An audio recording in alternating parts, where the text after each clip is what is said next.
तो चलो बच्चों बढ़ते हैं नेक्स्ट क्वेश्चन पे। If x minus 2 is a factor, यानी ये फैक्टर है, यानी इसका आंसर 0 आता है।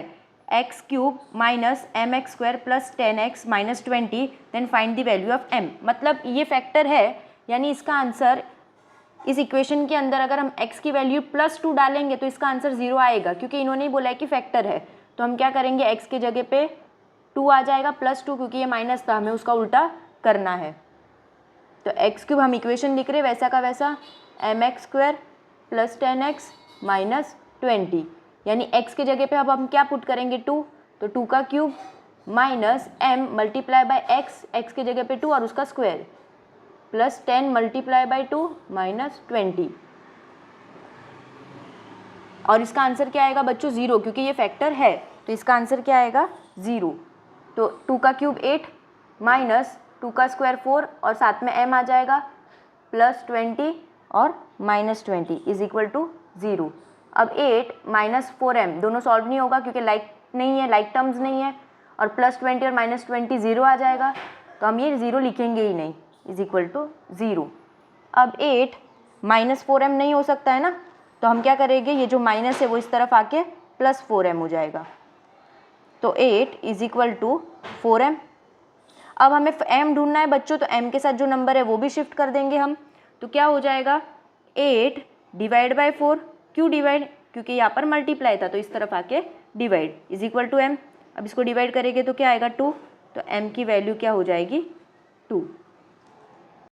अब बच्चों देखो नेक्स्ट क्वेश्चन में क्या कहा गया है, by using factor theorem determine whether q of x is a factor of p of x और नॉट। यानी क्या बच्चों, फैक्टर है कि नहीं पहचानना है, यानी आंसर 0 आना चाहिए। अब किसका आंसर 0 आना चाहिए, इन्होंने क्या बोला, q ऑफ x होना चाहिए, factor of p of x, यानी q में क्या है x माइनस 1, तो अब हम x की वैल्यू क्या सब्सटीट्यूट करेंगे +1, यानी उसकी ऑपोजिट, और इक्वेशन हमारा यही रहेगा x cube minus x square minus x minus 1।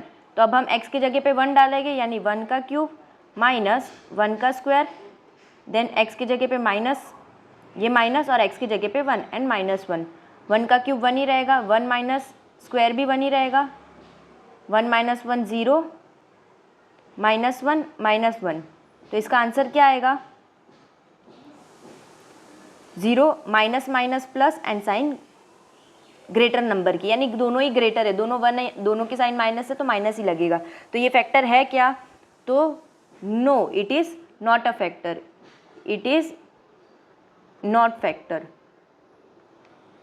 अब नेक्स्ट क्वेश्चन क्या है, p of x is equal to 2x cube minus x square minus 45, और q ऑफ x क्या है x माइनस 3। अब हमें करना क्या है, x की जगह पे 3 डालना है, x इज इक्वल टू 3। तो अब हमारा इक्वेशन क्या है 2x cube minus x square minus 45, तो 2 मल्टीप्लाई बाय x की जगह पे 3 एंड उसका क्यूब माइनस x की जगह पे 3 एंड उसका स्क्वायर माइनस 45, तो 2 मल्टीप्लाई बाय 3 का क्यूब कितना होता है 27, माइनस 3 का स्क्वायर 9 माइनस 45। अब 2 मल्टीप्लाई बाय 27 54 होता है। बच्चों अगर मल्टीप्लिकेशन नहीं है ना तो साइड में रफ वर्क आप कर लेना, माइनस 9 माइनस 45। अब 54 माइनस 9 कितना होता है 45 ही होता है, माइनस 45। तो इसका आंसर देखो बच्चों 0 आया, सबके पहले इक्वल टू आपको डाल देना है, तो इट इज़ अ फैक्टर, तो yes it is a factor. अब चलो बच्चों बढ़ते हैं 10th क्वेश्चन की तरफ। तो क्या कहा गया है इसमें, इफ़ x raise to 31 plus 31 is divided by x plus 1 then find the remainder. अब बच्चों अब हमें इसमें क्या कहा है डिवाइड करो, पर इसमें कोई थ्योरम बोला है क्या डिवाइड करने के लिए, कोई भी हमें बोला है कि remainder theorem, synthetic method, linear division या नॉर्मल डिवीजन, नहीं, तो हम कोई भी मेथड से डिवीजन कर सकते हैं। और हमें चाहिए क्या रिमाइंडर, तो हम इजीली रिमाइंडर थ्योरम ही यूज़ करेंगे, हम इतना लंबा मेथड क्यों ही करें जब हमें सिर्फ रिमाइंडर ढूंढना है। तो हम क्या करेंगे रिमाइंडर थ्योरम, तो बाय रिमाइंडर थ्योरम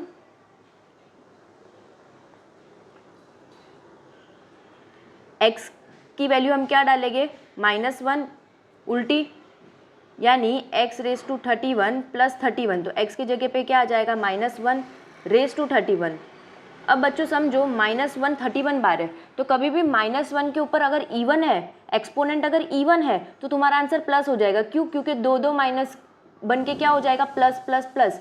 पर अब ये ऑड है, तो जब 30 होता है तब तक तो वो प्लस रहेगा, पर फिर 31 में एक और माइनस लग गया तो वो प्लस माइनस की वजह से वो क्या बन जाता है, -1। -1 प्लस 31 कितना होता है, 30। तो इसका रिमाइंडर क्या होगा, 30। अब बच्चों अगर ये क्लियर नहीं है ना, मैं आपको फिर से बता देती हूँ। ये देखो 2 माइनस है तो 2 माइनस जुड़ के प्लस होता है, तो जब 30 बार तुम -1 लोगे, -1 अगर 30 बार लोगे तो वो +1 ही आएगा। उसके बाद और एक लेना है, 31 लेना है, यानी और एक माइनस लेना है। तो अब 1 1 जा तो 1 रहेगा, माइनस प्लस क्या बन जाएगा, माइनस। तो तुम्हारा आंसर क्या आएगा, माइनस।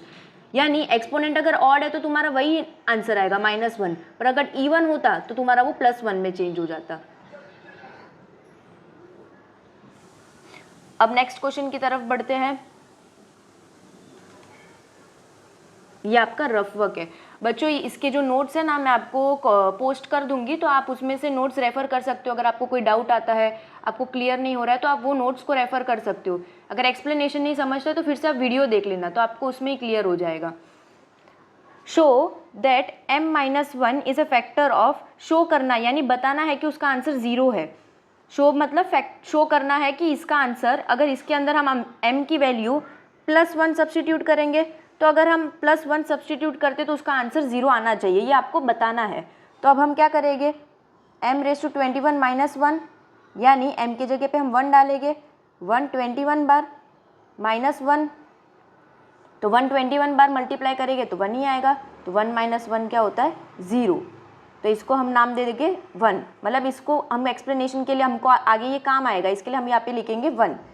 अब दूसरा क्या है, m22 - 1, यानी m की जगह पे 1 आएगा और रेस टू 22 -1। अब 122 बार लेंगे तो 1 ही आएगा, 1 - 1 इज 0।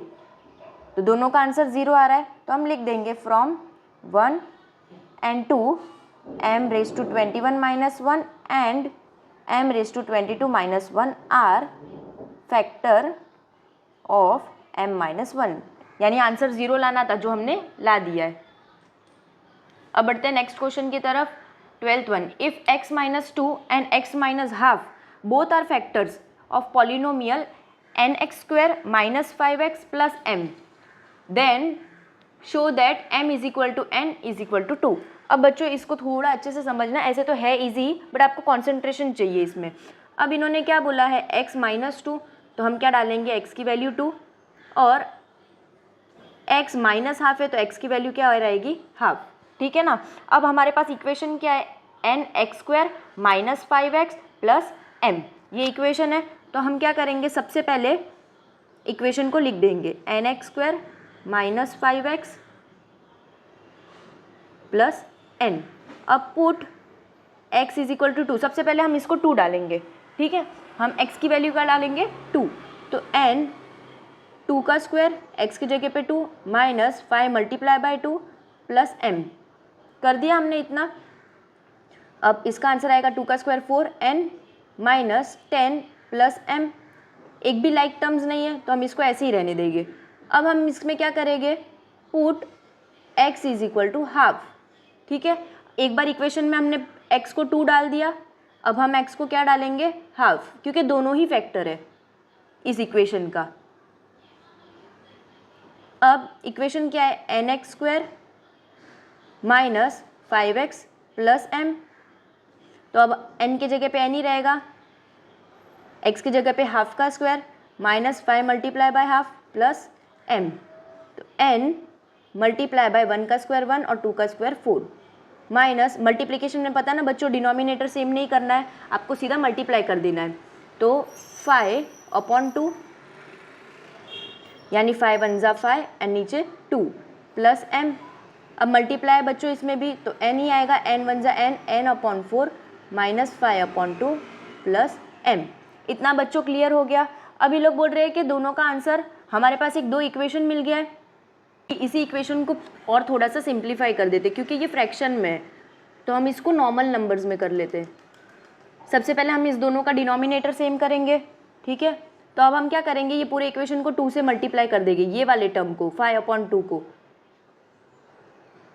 क्यों किया, तो डिनोमिनेटर सेम हो जाएगा ना इसके लिए, और बाकी का टर्म ऐसा का ऐसा कॉपी किया।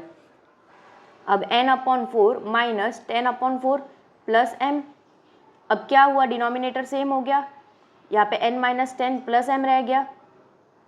अब इसके नीचे भी कुछ नहीं है तो 1, अब इन दोनों का भी डिनोमिनेटर सेम करना पड़ेगा।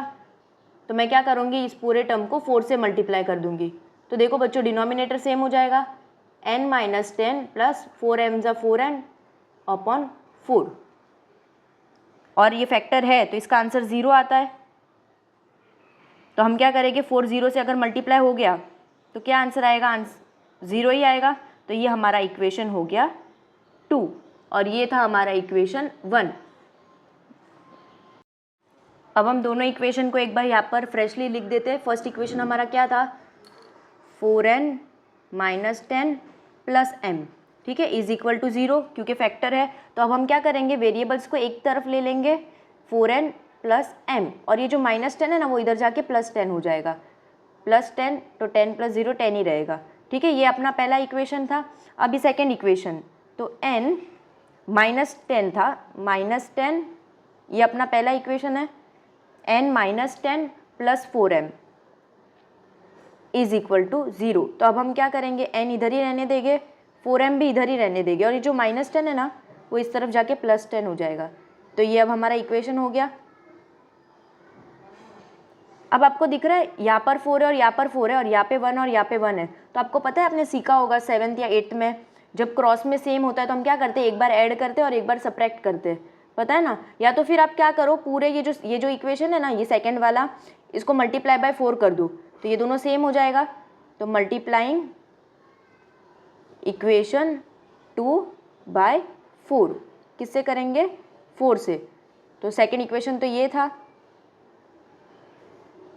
और ये 10 ये 4 से पूरे से मल्टीप्लाई होता है, यानी इससे भी और इससे भी।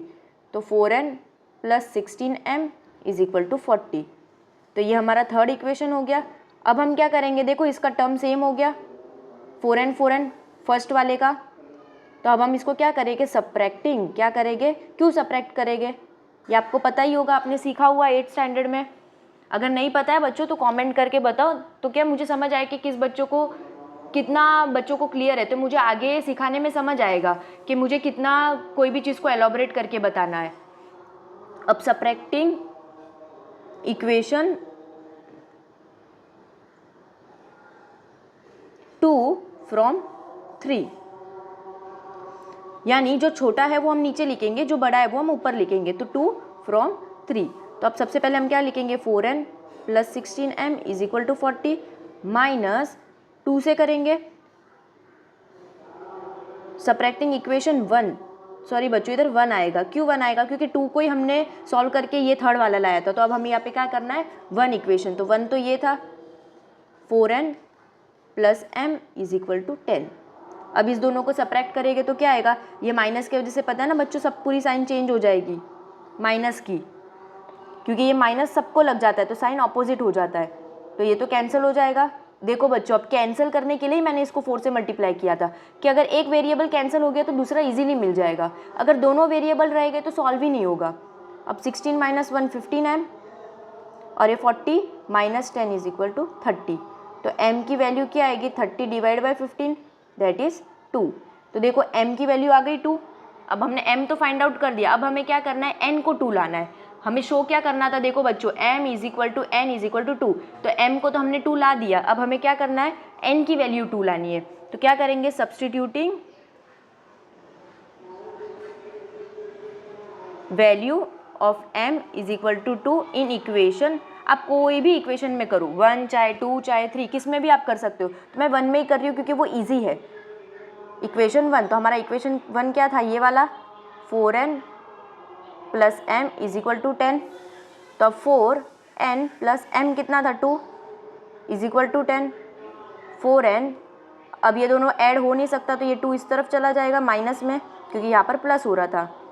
तो 4n इज इक्वल टू 8, अब n इज इक्वल टू 8/4। तो आया n की value 2, therefore m is equal to n is equal to 2। Proved.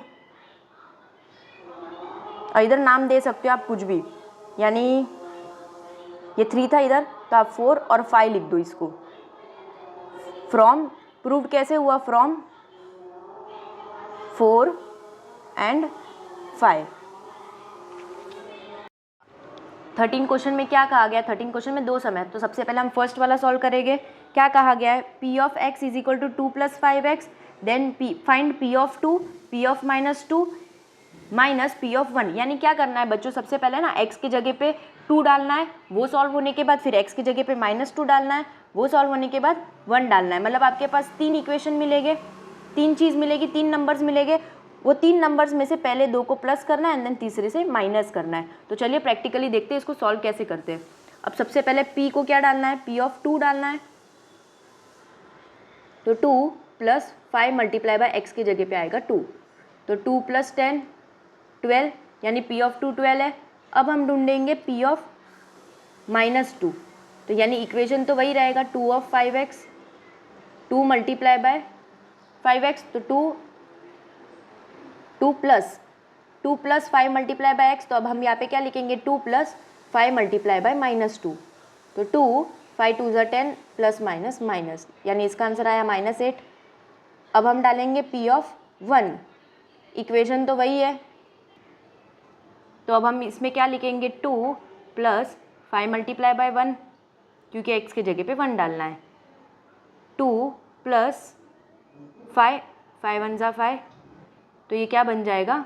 7। अब हमें क्या करना है as per question? p of 2 का जो भी आंसर आया है यानी 12, उसको प्लस करना है p ऑफ -2 से, यानी -8 के साथ ये दोनों क्या करना है? हमें प्लस करना है, और p ऑफ 1 से हमें क्या करना है? माइनस। तो इसको लिखते हैं हम p of 2 plus p of -2 minus p of 1। हमें क्या करना है? ये करना है। तो p ऑफ 2 का आंसर हमारा क्या आया था? 12, तो हम क्या लिख देंगे? 12। फिर हम क्या करेंगे? प्लस क्या प्लस करना है? p ऑफ -2, तो p ऑफ -2 का आंसर क्या आया था? -8। फिर क्या करेंगे? माइनस p ऑफ 1, तो p ऑफ 1 का आंसर क्या था? 7। अब हम इसको सॉल्व करेंगे तो हमारा आंसर क्या आएगा? +- -8 -7। जब दो साइन एक दूसरे एक साथ होती है ना, बिना किसी नंबर के बीच में, तो मल्टीप्लाई का रूल लगता है। अब 12 - 8 कितना होता है? 4 -7, तो इसका आंसर क्या आएगा बच्चों? -3। अब इसमें क्या कहा गया है? p ऑफ, सेकेंड क्वेश्चन क्या है? If p of x is equal to 2x² minus 5√3x + 5, then find p of 5√3। पता ही है x की जगह पे हमें क्या डालना है? p ऑफ 5√3, तो हम 2 मल्टीप्लाई बाय x², तो x² के जगह x के जगह पे लिखेंगे 5√3 और उसका स्क्वायर, माइनस 5√3 मल्टीप्लाई बाय 5√3, फिर +5। अब बच्चों 2 की जगह पे 2 ही आएगा, 5 का स्क्वायर 25, और √3 का स्क्वायर क्या आएगा? √3 मल्टीप्लाई बाय √3, यानी √9, तो √9 मतलब 3 × 3 होता है। अब वो दोनों 3 बाहर जाके क्या बनेगा? एक 3, यानी इसका आंसर आएगा 25 मल्टीप्लाई बाय 3। सेम है बच्चों 5√3 2 बार, तो वही आंसर आएगा 25, 5 का स्क्वायर 25 और √3 एक 3 प्लस 5। 25 2 = 50 multiply by 3, 25 3 = 75 plus 5। 53 ज़ा कितना होता है? 150 माइनस 75 प्लस 5। अब 150 माइनस 75 75 होगा, प्लस 5, दैट इज, बाकी एक एक ऑपरेशन करो, एक एक चीज़ करो, बाकी की टर्म्स ऐसे ही कैरी करो। 75 + 5 80।